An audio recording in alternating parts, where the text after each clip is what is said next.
There was once a merchant who was so rich that he could pave the whole street with gold and almost have enough left over for a little lane.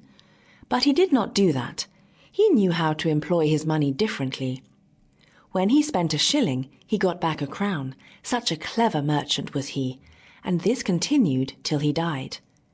His son now got all this money, and he lived merrily, going to the masquerade every evening, making kites out of dollar notes, and playing at ducks and drakes on the sea-coast with gold pieces instead of pebbles.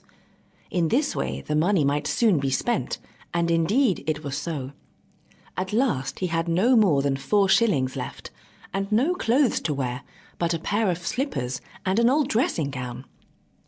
Now his friends did not trouble themselves any more about him, as they could not walk with him in the street. But one of them, who was good-natured, sent him an old trunk, with the remark, "Pack up." Yes, that was all very well, but he had nothing to pack. Therefore he seated himself in the trunk. That was a wonderful trunk. So soon as anyone pressed the lock, the trunk could fly. He pressed it, and whirr! Away flew the trunk with him through the chimney and over the clouds further and further away. But as often as the bottom of the trunk cracked a little, he was in great fear lest it might go to pieces, and then he would have flung a fine somersault.